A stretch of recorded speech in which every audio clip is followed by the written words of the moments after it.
Assalomu alaykum aziz tomoshabinlar. Bugun men siz bilan shunchaki bir xabar emas, balki har birimizning kelajagimiz, moliyaviy barqarorligimizga bevosita ta'sir qiluvchi o'ta muhim va shoshilinch masalani muhokama qilish uchun yig'ildik. Bu mavzu sizning nafaqangiz, farzandlaringizning kelajagi va umuman oilangizning osoyishta hayotini bevosita belgilaydi. Men hozir aytmoqchi bo'lgan ma'lumotlar shunchaki umumiy tushunchalar emas, balki bugungi kunda har bir fuqaro bilishi shart bo'lgan aniq va amaliy ko'rsatmalardir. Ayniqsa, pensiya jamg'armasida yuz berayotgan so'nggi o'zgarishlar hech kimni befarq qoldirmasligi kerak. Shu sababli videoni oxirigacha diqqat bilan tomosha qilishingizni qat'iy tavsiya qilaman. Hozirning o'zida kanalimga obuna bo'lishni va ushbu videoga like bosishni unutmang. Chunki sizning qo'llab-quvvatlashingiz bu muhim ma'lumotni ko'proq odamlarga yetkazishga yordam beradi. Keling, avvalo eski tizim qanday ishlaganini qisqacha eslab o'taylik. Shunda bugungi o'zgarishlarning mohiyatini chuqurroq anglab yetamiz. Ilgari ko'pchilik insonlar uchun pensiya tizimi nisbatan sodda va tushunarli edi. Ish staji va o'rtacha ish haqi miqdori pensiyaning asosiy determinantlari bo'lib xizmat qilar edi. Siz qanchalik uzoq ishlagan bo'lsangiz va qanchalik yuqori maosh olgan bo'lsangiz, shuncha yuqori pensiya olishga umid qilardingiz. Bu tizimda asosiy e'tibor xuddi qog'oz kitoblarda qayd etilgandek mehnat daftarchasidagi yozuvlarga va korxonalar tomonidan taqdim etilgan ma'lumotlarga qaratilar edi. Pensiya miqdorini hisoblash jarayoni ko'pincha murakkab byurokratik jarayonlar bilan kechar. Hujjatlarni to'plash, ularni tekshirish va tasdiqlatish ko'p vaqt va kuch talab qilar edi. O'rtacha ish haqi haqidagi ma'lumotlar odatda so'nggi yillardagi daromadlar asosida olinib, ba'zida eng yuqori daromad olingan davrlar tanlab olinishga imkon berilar edi. Bu esa fuqarolarga pensiya miqdorini optimallashtirish imkoniyatini yaratardi. Ammo hozir vaziyat butunlay o'zgardi. Pensiya tizimida shiddatli va fundamental islohotlar amalga oshirilmoqda. Asosiy o'zgarish shundaki, pensiya jamg'armasi endi sizning ijtimoiy sug'urta badallaringizni hisoblashda mutlaqo yangi yondashuvni qo'llamoqda. Eng muhimi shuki, eski tizimdagi ba'zi bo'shliqlar va kamchiliklar bartaraf etilmoqda. Ayniqsa norasmiy bandlik va soliqdan qochish holatlari pensiya hisoblash jarayoniga salbiy ta'sir ko'rsatmaslik uchun yangi mexanizmlar joriy etilmoqda. Endilikda sizning har bir oylik ijtimoiy soliq to'lovlaringiz, ya'ni pensiya jamg'armasiga o'tkazilgan har bir tiyin to'g'ridan to'g'ri sizning shaxsiy pensiya hisobingizda aks etadi va pensiya miqdorini shakllantirishda asosiy omil bo'ladi. Bu degani, kim qancha ijtimoiy soliq to'lagan bo'lsa, kelajakda shuncha yuqori pensiya olish imkoniyatiga ega bo'ladi. Bu juda adolatli tizimga o'tishni anglatadi. Lekin ayni paytda har bir fuqarodan o'z mehnat faoliyatiga va ijtimoiy sug'urta badallariga mas'uliyat bilan yondashishni talab qiladi. Hozirda barcha ma'lumotlar elektron tarzda shaffof va ochiq shaklda qayd etilmoqda. Qog'ozbozlik kamayib, inson omili ta'siri minimallashtirilmoqda. Bu esa pensiya hisoblashdagi xatoliklarni kamaytirish va jarayonni tezlashtirishga xizmat qiladi. Endi sizning pensiya stajingiz nafaqat ishlagan yillaringiz bilan, balki har oy to'lagan ijtimoiy soliq badallaringiz bilan ham belgilanadi. Agar sizning nomingizdan ijtimoiy soliq to'lanmasa, u davr sizning pensiya stajingizga kiritilmaydi. Bu esa pensiya miqdoriga bevosita salbiy ta'sir ko'rsatadi. Bu esa o'z-o'zidan kelajakdagi pensiyangizni ta'minlash uchun har bir fuqaro o'zining rasmiy bandligini va to'lanayotgan ijtimoiy soliqlarni doimiy nazorat qilib borishi kerakligini anglatadi. Keling, bu o'zgarishlarning har bir jihatini batafsil ko'rib chiqamiz. Chunki tushunmovchiliklar yoki e'tiborsizlik sizning kelajakdagi moliyaviy ahvolingizga jiddiy ta'sir qilishi mumkin. Eng avvalo, siz bilishingiz kerak bo'lgan asosiy narsa shuki, bugungi kundan boshlab sizning har bir oylik daromadingizdan o'tkazilgan ijtimoiy soliq miqdori sizning pensiya kapitalingizni shakllantiradi. Bu kapital kelajakda sizga pensiya tayinlashda asosiy mezon bo'ladi. Kimlar bu o'zgarishlardan ayniqsa xavotir olish kerak? Birinchidan, norasmiy bandlikda ishlayotganlar. Agar siz qora yoki konvert ish haqi olib ishlayotgan bo'lsangiz, ya'ni ish beruvchingiz siz uchun rasmiy ravishda ijtimoiy soliq to'lamayotgan bo'lsa, bu sizning pensiya kapitalingiz shakllanmayapti deganidir. Misol uchun tasavvur qiling, 45 yoshli Farhod aka bir qurilish kompaniyasida 5 yildan beri norasmiy ishlaydi. Uning oylik maoshi 5 million so'm, lekin u rasman hech qayerda band emas. Shuning uchun uning nomidan pensiya jamg'armasiga bir tiyin ham o'tkazilmaydi. Agar Farhod aka shu tarzda ishni davom ettiraversa, pensiya yoshiga yetganda uning bu 5 yillik mehnat pensiya stajiga kiritilmaydi va bu davr uchun hech qanday pensiya to'lovi hisoblanmaydi. Bu uning kelajakdagi pensiya miqdoriga juda jiddiy salbiy ta'sir ko'rsatadi. Hatto agar u boshqa davrlarda rasmiy ishlagan bo'lsa ham, bu 5 yil uning umumiy pensiya miqdorini sezilarli darajada kamaytiradi. Oldingi tizimda agar Farhod aka qo'lda yozilgan mehnat daftarchasiga ega bo'lsa va ish beruvchi unga imzo chekib bergan bo'lsa, u bu stajni isbotlashga harakat qilishi mumkin edi. Ammo hozirda elektron tizimda bu ma'lumotlar aks etmasa, uni isbotlash amalda imkonsiz bo'ladi. Ikkinchidan, o'z-o'zini band qilgan shaxslar. Agar siz tadbirkor bo'lsangiz, hunarmand bo'lsangiz, frilanser sifatida ishlasangiz va o'z faoliyatingizni rasmiylashtirmagan bo'lsangiz yoki rasmiylashtirgan bo'lsangiz ham, rasmiylashtirgani o'z vaqtida va to'liq to'lamayotgan bo'lsangiz, siz ham xavotirda bo'lishingiz kerak. Misol uchun Gulnora opa 40 yoshda uydan turib onlayn dars beradi. Uning daromadi oyiga o'rtacha 3 million so'm. U avvalgi tizimda ham rasmiy ishlagan va ma'lum bir staj bor. Ammo oxirgi 3 yil davomida u o'z-o'zini band qilgan shaxs sifatida ro'yxatdan o'tmagan va hech qanday ijtimoiy soliq to'lamagan. Agar Gulnora opa o'z faoliyatini rasmiylashtirib, ijtimoiy soliqni muntazam to'laganida, uning shu 3 yillik daromadidan shakllangan pensiya kapitali kelajakdagi pensiyasiga qo'shilgan bo'lardi. Endi esa bu 3 yil uning pensiya stajidan tushib qoladi va pensiya miqdoriga hech qanday ta'sir ko'rsatmaydi. Agar Gulnora opa shu tarzda yana 10-15 yil faoliyat yuritib, ijtimoiy soliq to'lamasa, uning umumiy pensiya miqdori minimal darajaga tushib ketishi, hatto ba'zi hollarda umuman pensiya olish huquqini yo'qotishi ham mumkin. Chunki pensiya olish uchun minimal staj talab etiladi va har oy ijtimoiy soliq to'lanmagan davrlar bu stajga kirmaydi. Uchinchidan, ish haqi rasman past ko'rsatiladigan ishchilarga ham alohida e'tibor berish lozim. Ba'zi ish beruvchilar soliqlarni tejash maqsadida xodimning ish haqining bir qismini rasman ko'rsatib, qolgan qismini konvertda berishi mumkin. Misol uchun 2 yoshli Dilshod aka bir korxonada texnik bo'lib ishlaydi. Uning haqiqiy maoshi 4 million so'm. Ammo ish beruvchi uning nomidan rasman atiga 5 million so'mdan ijtimoiy soliq to'laydi. Bu degani Dilshod aka kelajakda pensiya olish uchun hisoblanadigan daromadi 5 million so'm deb olinadi. Aslida 4 million so'm topishiga qaramay. Natijada uning pensiya kapitali kutilgandan ancha past bo'ladi va pensiya miqdori ham mos ravishda kamayadi. Uning mehnat staji rasman hisoblanadi. Lekin pensiya hisoblashda asos bo'ladigan daromad ancha past bo'lgani uchun pensiyaning o'zi ham juda past bo'ladi. Bu uzoq muddatli istiqbolda juda katta moliyaviy yo'qotishlarga olib keladi. Kimlar xavotir olmasligi kerak? Aslida bu yangiliklardan xavotir olmasligi kerak bo'lganlar. Bu rasmiy bandlikda bo'lgan ish beruvchisi barcha soliqlarni o'z vaqtida va to'liq to'lab borayotgan. Shuningdek, o'z-o'zini band qilgan shaxslar sifatida ro'yxatdan o'tgan va ijtimoiy soliqlarni muntazam ravishda o'zlari to'layotgan fuqarolardir.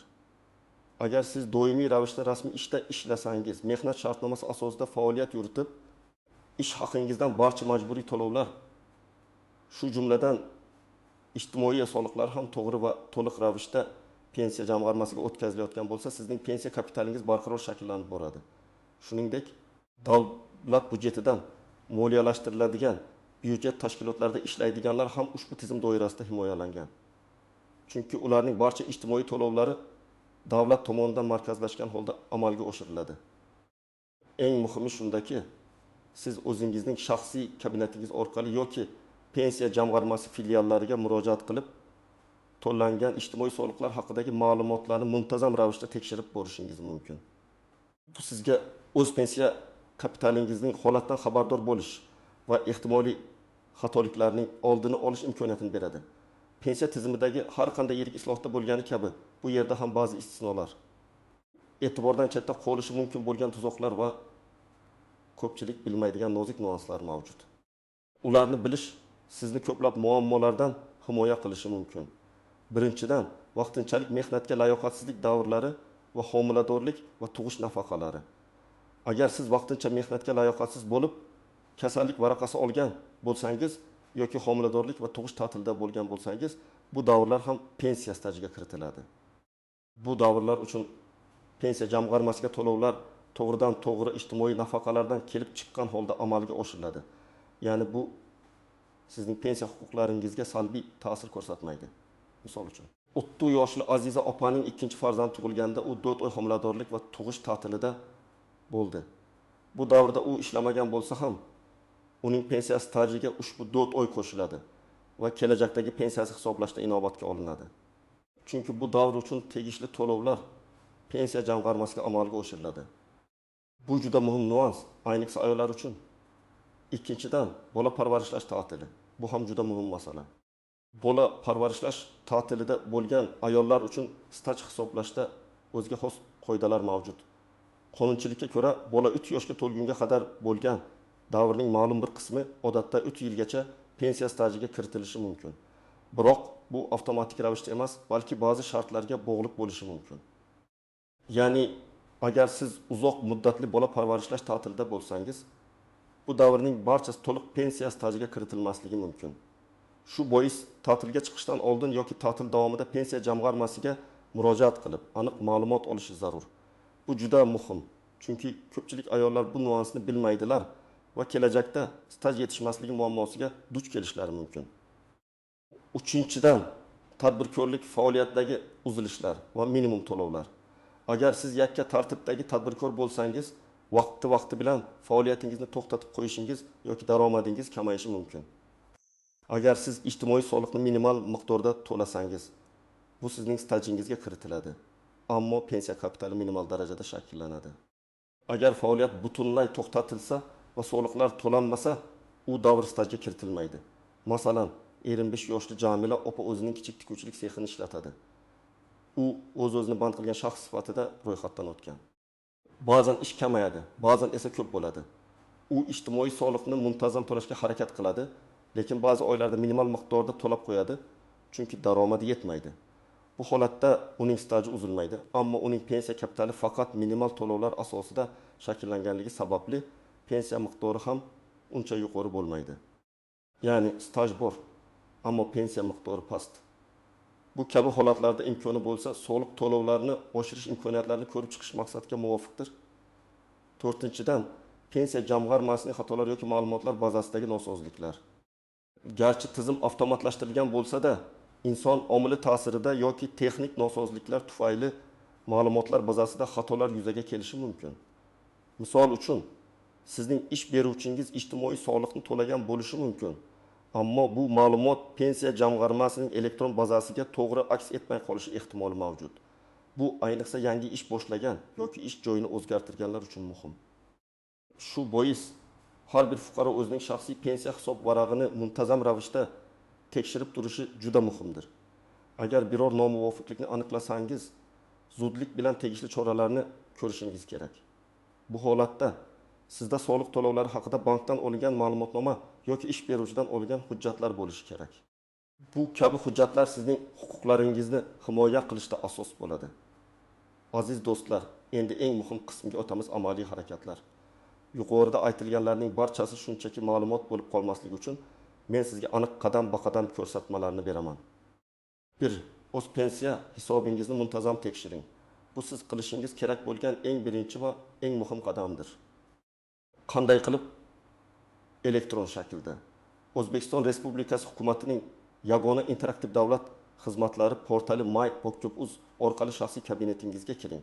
Bu yerda siz pensiya jamg'armasi bo'limida o'zingizning to'langan ijtimoiy soliqlar, mehnat stajingiz va shakllangan pensiya kapitalingiz haqidagi barcha ma'lumotlarni ko'rishingiz mumkin. Bu platforma sizning barcha pensiya tarixiy ma'lumotlaringizni shaffof tarzda namoyish etadi. Har oyda, hech bo'lmaganda har 3 oyda bir marta kirib tekshirib turing. An'anaga usulda agar sizda internetga kirish imkoniyati bo'lmasa yoki elektron xizmatlardan foydalanishda qiyinchiliklarga duch kelsangiz, yashash joyingizdagi pensiya jamg'armasi bo'limiga shaxsan murojaat qiling. Pasportingizni olgan holda borib, o'z hisobingizning holati haqida ma'lumotnoma so'rashingiz mumkin. Mutaxassislar sizga barcha kerakli ma'lumotlarni taqdim etishadi. Ish beruvchingiz bilan muloqot qiling. Agar sizning pensiya hisobingizda kutilmagan nomuvofiqliklar, masalan, soliq to'lanmagan davrlar yoki past miqdorlar aniqlansa, dastlabki qadam darhol ish beruvchingizning hisobchisiga yoki kadrlar bo'limiga murojaat qiling. Ulardan sizning nomingizdan pensiya jamg'armasiga to'langan soliqlarning tasdiqnomalarini, to'lov topshiriqnomalari yoki bank ma'lumotnomalari so'rang. Bu hujjatlar sizning haqligingizni isbotlashda asosiy dalil bo'ladi. Agar muammo hal etilmasa, agar ish beruvchi bu masalani hal qilishda sustkashlik qilsa yoki rad etsa, pensiya jamg'armasining hududiy bo'limiga yoki prokuraturaga murojaat qilishga haqlisiz. Bunday holatlarda sizda ish haqi to'g'risidagi hisob raqamlaridan ko'chirmalar, mehnat shartnomasi va ish beruvchidan olingan yozma rad javobi agar mavjud bo'lsa, kabi hujjatlar bo'lishi kerak. O'z-o'zini band qilgan shaxslar uchun. Agar siz yakka tartibdagi tadbirkor bo'lsangiz, hunarmand bo'lsangiz yoki boshqa biror o'z-o'zini band qilish faoliyati bilan shug'ullansangiz, rasmiy ro'yxatdan o'ting. Davlat soliq xizmati organlarida o'z faoliyatingizni rasmiy ro'yxatdan o'tkazing va o'z-o'zini band qilgan shaxs maqomini oling. Bu sizga qonuniy asosda ishlash va kelajakdagi pensiyangizni ta'minlash imkonini beradi. Muntazam soliq to'lang. Har oyda ijtimoiy soliqni o'z vaqtida va to'liq to'lab boring. Soliq miqdori sizning tanlagan faoliyat turiga va daromadingizga qarab belgilanadi. Minimal to'lovlarni amalga oshirish ham stajga kiritilishini ta'minlaydi. Ammo pensiya miqdoriga to'laqonli ta'sir qilish uchun imkon qadar yuqoriroq to'lovlarni amalga oshirish maqsadga muvofiq. Soliqni banklar orqali, mobil ilovalar yordamida yoki soliq idoralari orqali to'lash mumkin. Barcha to'lov kvitansiyalarni saqlab qo'ying. Dard hujjatlaringizni tartibga soling. Mehnat daftarchasi, mehnat shartnomalari, ish haqi to'g'risidagi ma'lumotnomalar, ijtimoiy soliq to'lovlari kvitansiyalari kabi barcha tegishli hujjatlarning asl nusxalari va nusxalarini tartibli ravishda saqlang. Bu hujjatlar kelajakda yuzaga kelishi mumkin bo'lgan har qanday tushunmovchiliklarni hal qilishda sizning asosiy dalilingiz bo'ladi. Agar qog'oz mehnat daftarchangiz bo'lsa, undagi yozuvlarning to'g'riligini tekshiring va agar kamchiliklar bo'lsa, hozirdanoq to'g'rilash choralarini ko'ring. Besolih tug'ilsa, murojaat qiling. Agar sizda pensiya tizimi bo'yicha qo'shimcha savollar tug'ilsa yoki biron bir holatga aniqlik kiritishni istasangiz, quyidagi kanallar orqali murojaat qilishingiz mumkin. Yashash joyingizdagi pensiya jamg'armasi bo'limi, hukumatning yagona interaktiv davlat xizmatlari portali maybon.uz orqali onlayn murojaat, pensiya jamg'armasining ishonch telefoni. Unutmang, pensiyangiz bu sizning uzoq yillik mehnatingizning mevasi. Unga e'tiborli bo'lish va uning taqdirini nazorat qilish sizning qo'lingizda. Bu masalada passiv bo'lishga haqqingiz yo'q, chunki bu sizning kelajagingiz. Xulosa qilib aytganda, aziz tomoshabinlar, pensiya jamg'armasidagi o'zgarishlar shunchaki texnik yangiliklar emas, balki bizning har birimizdan faollik va mas'uliyat talab qiladigan fundamental islohotlardir. Endi sizning pensiyangiz asosan sizning pensiya jamg'armasiga muntazam va to'liq to'lagan ijtimoiy soliq badallaringizga bog'liq bo'ladi. Norasmiy bandlik, past rasmiy ish haqi va soliqlarni to'lashdagi sustkashliklar kelajakdagi pensiya miqdoriga salbiy ta'sir ko'rsatishini unutmasligimiz kerak. Shuning uchun o'z pensiya hisobingizni doimiy ravishda tekshirib boring.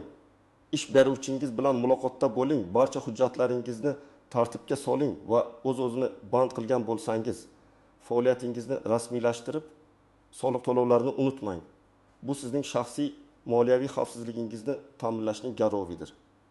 Umid qilamanki, bugungi ma'lumotlar siz uchun juda foydali bo'ldi va sizni o'z pensiyangizga nisbatan yanada e'tiborli bo'lishga undadi. Bu boradagi o'z fikrlaringizni, savollaringizni yoki ehtimol shaxsiy tajribangizni izohlarda yozib qoldirishni unutmang. Har bir sharhingiz men uchun qadrlidir va boshqa tomoshabinlar uchun ham foydali bo'lishi mumkin. Videoga like bosing va agar hali ham kanalimga obuna bo'lmagan bo'lsangiz, hozirroq obuna bo'lib, kelgusi muhim ma'lumotlardan bexabar qolmaslikka intiling. O'zingiz va oilangiz kelajagi uchun g'amxo'rlik qiling.